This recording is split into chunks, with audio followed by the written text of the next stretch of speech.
माँ का बलिदान हिंदी कहानी। एक छोटे से गांव में एक गरीब माँ अपने बेटे के साथ रहती थी।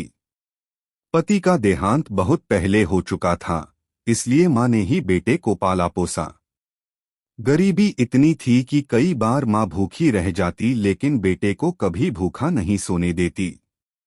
बेटा बड़ा होकर पढ़ाई में बहुत अच्छा निकला।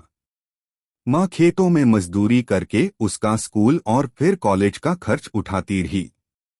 बेटे ने भी मेहनत की और शहर की एक बड़ी कंपनी में नौकरी पाली। अब बेटा आराम से रह सकता था, लेकिन माँ बूढ़ी और कमजोर हो चुकी थी। गांव में रहते रहते उसके शरीर में बीमारियां घर कर गई थीं। बेटा चाहता तो माँ को अपने पास शहर बुला सकता था, मगर वह सोचता शहर में लोग हंसेंगे कि मैं अपनी बूढ़ी माँ को लेकर घूमता है। मेरे ऑफिस वाले क्या कहेंगे। माँ यह सब समझती थी, पर कभी शिकायत नहीं करती।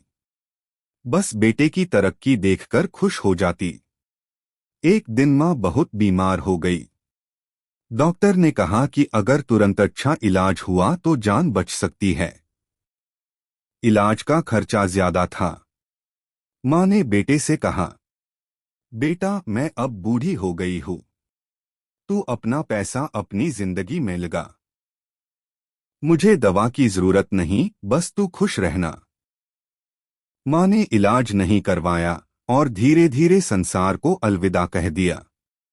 बेटा जब अंतिम समय में माँ के पास पहुंचा तो माँ मुस्कुराकर बोली, बेटा मैंने तुझे पढ़ाया लिखाया ताकि तू अच्छा इंसान बने। अगर भी मेरे बलिदान से तुझे तकलीफ हुई हो तो मुझे माफ करना। माँ की आंखें बंद हो गई। बेटा फूट फूट कर रो पड़ा।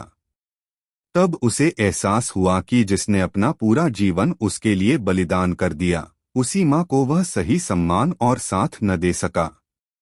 सीखा, माँ का बलिदान दुनिया में सबसे बड़ा होता है। हमें कभी भी माँ को बोझ समझकर अकेला नहीं छोड़ना चाहिए, क्योंकि उनके बिना जीवन अधूरा है।